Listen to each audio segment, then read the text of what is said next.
जिला ऊना के आम्ब उपमंडल के तहत आती पंचायत हम्बोली के सक्षम बॉक्सिंग क्लब में बॉक्सिंग की कोचिंग लेने वाले खिलाड़ी आर्यन कुमार ने राष्ट्रीय स्तर मुक्केबाजी प्रतियोगिता में रजत पदक हासिल कर जहां अपने संस्थान का नाम रोशन किया, तो वहीं इससे पूरे हिमाचल प्रदेश को भी गर्व महसूस हुआ है। आज उसी कड़ी में बॉक्सिंग खिलाड़ी आर्यन का अपने बॉक्सिंग कोचिंग सेंटर पहुंचने से पहले ग्रामीणों व बॉक्सिंग सेंटर के पदाधिकारियों द्वारा भैरा पहुंचने पर भव्य स्वागत किया गया।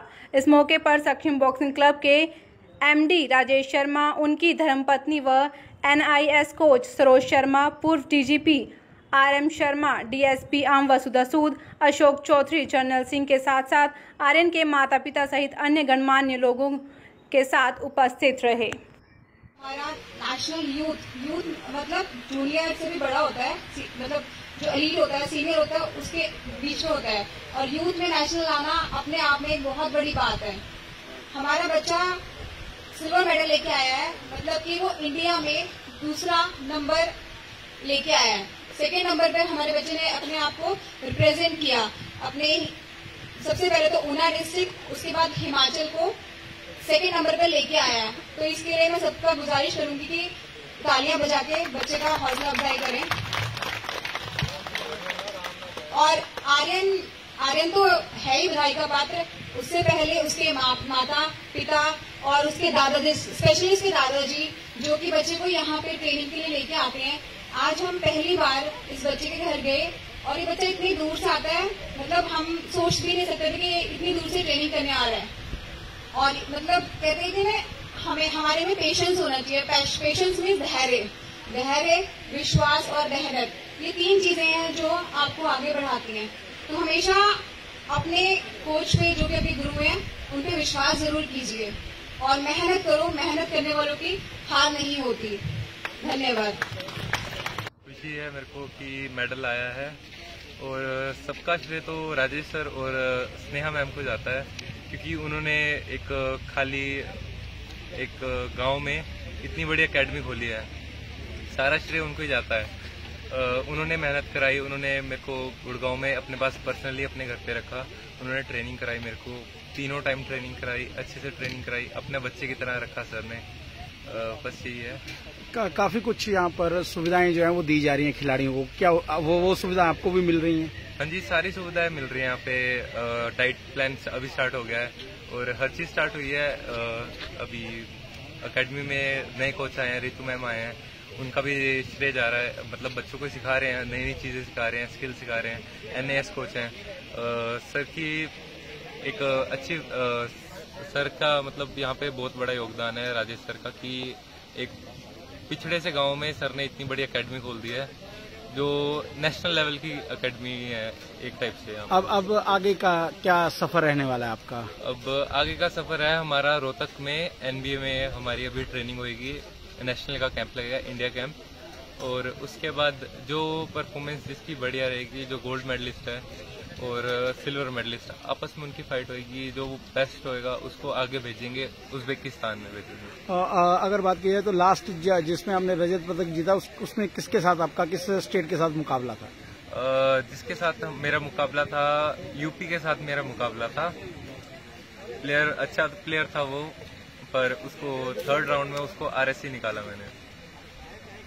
धन्यवाद करना चाहूंगी कि आपने मुझे ये अपॉर्चुनिटी दी आज, कि मैं आज आपके समक्ष आके अपने विचार आपके साथ शेयर कर सकूं। सक्षम बॉक्सिंग क्लब को सबसे पहले बहुत सारी बधाई कि उनका आज ये जो आर्यन है, जो यहाँ से सीख के गया है, उसने नेशनल लेवल पे सिल्वर मेडल जीता है, कि जो कि अपने आप में ही एक बहुत बड़ी उपलब्धि है। जैसे कि अभी इन्होंने बताया कि कैसे इसकी जर्नी रही और क्या क्या स्ट्रगल्स रही। लास्ट ईयर मेडल नहीं आया और कैसे कैसे इन्होंने फिर मेहनत करवाई। तो वो जो एक पेशेंस चाहिए होती है, मुझे लगता है कि वो बहुत बड़ी चीज होती है, वो बहुत बड़ी रिक्वायरमेंट होती है, जो कि जैसे हम लोगों ने भी स्ट्रगल की है, तो हमें पता है कि वो वाला फेज होता है, वो सबसे टफ होता है निकालना, जब जिस टाइम पे हम निराश होते हैं। तो मैं सबसे पहले चाहूंगी कि आप इनके लिए क्लैपिंग करें, कि बहुत बड़ी अचीवमेंट है। और आर्यन के लिए भी नेशनल लेवल पे मेडल आया है। साथ ही साथ मैं पेरेंट्स के साथ ये डिस्कस करना चाहूंगी कि जैसे कि इन्होंने बोला कि डेडिकेशन और हार्डवर्क, और बच्चों को भी मैं ये बोलना चाहूंगी कि बच्चे हैं वो मतलब मेहनत करें, अपनी लाइफ में अपना गोल निर्धारित करें और गोल निर्धारित करके आगे बढ़े, डेडिकेशन के साथ काम करें, तो वो दिन दूर नहीं है जब एकेडमी में एक नहीं 10 मेडल, 20 मेडल, उससे भी ज्यादा मेडल्स आएंगे और हर गांव से मेडल आएगा। और पेरेंट्स को भी मैं ये बोलूंगी कि आप बच्चों को मोटिवेट करें कि वो बच्चे, जैसे कि हमारा एक माइंडसेट रहा है, मेरे पास उस दिन आए थे तो मैं ये बात कर रही थी कि उस टाइम पे ऐसा होता था कि सिर्फ पढ़ाई करो, कि हमारे माइंड में है कि सिर्फ पढ़ाई करो, एक्स्ट्रा करिकुलर एक्टिविटीज की तरफ ध्यान नहीं देता था, कि ऐसा लगता था कि स्पोर्ट्स की इतनी इंपॉर्टेंस नहीं है। पर आज की डेट में मुझे लगता है कि फिटनेस भी इतनी इंपॉर्टेंट है, स्पोर्ट्स भी इतनी इंपॉर्टेंट है कि बच्चा जरूरी नहीं है कि एक बच्चा डॉक्टर या इंजीनियर ही बने, वो बाकी स्पोर्ट्स में भी अपनी बाकी जो वो है उसमें भी कुछ अच्छा नाम कमा सकता है। जैसे हमारे पास एग्जाम्पल है, हमारे यहाँ पे पुलिस में ही डीएसपी हेडक्वार्टर है इस टाइम पे अजय ठाकुर सर, वो कबड्डी में वर्ल्ड कप में जीत के आए हुए हैं, तो वो भी हमारे लिए एक बहुत बड़ा प्रेरणा का स्रोत है। अभिनंदन, इनका धन्यवाद करता हूँ कि ये हमारे बीच में पहुंचे हैं।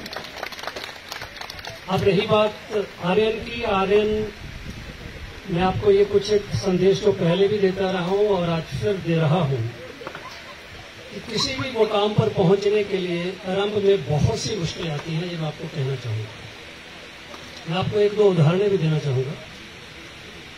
जब ये इलेक्ट्रिक बल्ब जो है, बिजली का बल्ब, इसकी खोज की गई अल्फा एडिसन ने, तो उसने कहा है कि मैंने 700 बार अटेम्प्ट किया, 700 बार। आप देख लें कि कितनी बार अटेम्प्ट किया, और अंत में उसका ये डिटर्मिनेशन, एक इरादा था कि मैंने इसको पाना है, और अल्टीमेटली उसने उसकी खोज की।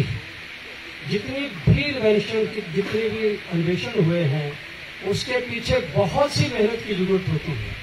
किसी एक दिन में या 2 दिन में कोई भी जो है वो ऊंचे मुकाम पर नहीं पहुंच सकता। उसके लिए बहुत मेहनत करनी पड़ती है, चाहे वो स्पोर्ट्स का फील्ड है, चाहे पढ़ाई का है, चाहे कैरियर बनाने का है। इसके लिए बहुत मेहनत की जरूरत होती है, जो कि आपके बच्चे जहां पर कर रहे हैं, ये एक बहुत ही खुशी की बात है। और आर्यन की जो उदाहरण है वो बाकियों के लिए भी एक बहुत बड़ी मोटिवेशन है, क्योंकि जब एक एकेडमी से, किसी इंस्टीट्यूट से वो बच्चा आगे निकलता है तो वो केवल अपने लिए ही नहीं होती उसकी उदाहरण, या अपने पेरेंट्स के लिए नहीं होती, वो बाकी सभी के लिए एक रोल मॉडल का काम करता है। अब जब इसी को सारे बच्चे देखेंगे कि हमारा ही साथी नेशनल लेवल पर पहुंच गया, तो वो पूरी कोशिश करेंगे। और मैं आपको ये बताऊं कि कोशिश करना को केवल यही बात नहीं होती कि आपने 2-4 बार अटेम्प्ट कर लिया। अब कहते हैं कि पानी जो है वो उबलता है 100 डिग्री के ऊपर जाकर, उससे पहले पानी नहीं उबलेगा। इसी तरीके से लोहा जो है, इसको स्टील बनाया जाता है, पहले वो केवल लोहा होता है, मगर जब उसको 1000 डिग्री सेल्सियस के ऊपर उबाला जाता है, उसके बाद ही वो स्टील का काम करता है। नहीं सेवाएं दे रहे हैं, वो भी बहुत ज्यादा डेडिकेटेड हैं, बहुत ही हार्ड वर्किंग है, बड़े फोकस्ड है अपने बेटे को लेके। हमेशा जो भी एफर्ट हो, कभी कभी पीछे नहीं हटते। हम एक बार बोला कि इसे अगर वो थोड़ा ट्रेनिंग हमने खुद करवानी है, आप गुड़गांव भेज दीजिए। उन्होंने सेम डे इसे गुड़गांव में लेके आ गए, वहां 6 मंथ्स इन्होंने उसे वहां रखा। तो पेरेंट्स का बहुत बड़ा रोल होता है। जैसे अभी सर ने बोला था कि सिर्फ एक कोच का रोल नहीं होता, कोच के साथ साथ बच्चे का फोकस, बच्चे की डेडिकेशन, बच्चे का डिसिप्लिन होना, बच्चा कितना फोकस्ड है, कितना डिटरमाइंड है, ये बहुत जरूरी होता है। उसके बाद रोल आता है बच्चे के माता पिता का। बच्चे के माता पिता बच्चे के ऊपर कितना ध्यान दे रहे हैं, बच्चे की डाइट के ऊपर कितना ध्यान दे रहे हैं, बच्चे के डिसिप्लिन के ऊपर कितना ध्यान दे रहे हैं, बच्चा को जो है उसका ध्यान कहीं इधर उधर तो नहीं जा रहा। तो ये एक ऐसी चैन है, कोच, अच्छा बच्चा और बच्चे के माता पिता। अगर इन सभी चीजों का आपस में तालमेल बैठ जाए, मैं आपको बताता हूं, बच्चों को आगे बढ़ने से कोई नहीं रोक सकता। जैसा कि सर ने बताया, जो बंदा हार्ड वर्क करता है वो जिंदगी में जरूर सफल होता है। हमने भी जिंदगी में हार्ड वर्क किया है, मैंने खुद जिंदगी में स्ट्रगल किया है। मैं आप सबको एक बात बताना चाहूंगा कि थोड़ा पर्सनली हो सकता हूं, मैं सरकारी स्कूल में पढ़ा हूं, पंजाब स्कूल एजुकेशन बोर्ड में। एजुकेशन में मैं बहुत ज्यादा डाउन हुआ करता था। 10th में मैंने 33% मार्क्स लिए हुए हैं, बहुत कम होते हैं। मैं आज ही बोलता हूँ पंजाब स्कूल एजुकेशन बोर्ड का सबसे नीचे वाला लेवल होगा मेरा। 12th मैंने आर्ट्स में की, उसके बाद मेरा 3-4 साल का गैप था एजुकेशन में, स्टडी करनी छोड़ दी थी मैंने, और आज मैं यूनिवर्सिटी टॉपर हूँ। यूजीसी नेट क्वालिफाई किया, इंडिया के टॉप इंस्टीट्यूशन में मैंने जॉब कर रखी है। तो मेरा बोलने का मतलब है, जैसे सर ने बोला, अगर आप मेहनती हैं, आप हार्ड वर्कर हैं, आप डेडिकेटेड हैं, आपको दुनिया की कोई भी ताकत नहीं रोक सकती आगे बढ़ने से। आप अपना मुकाम जरूर हासिल करोगे।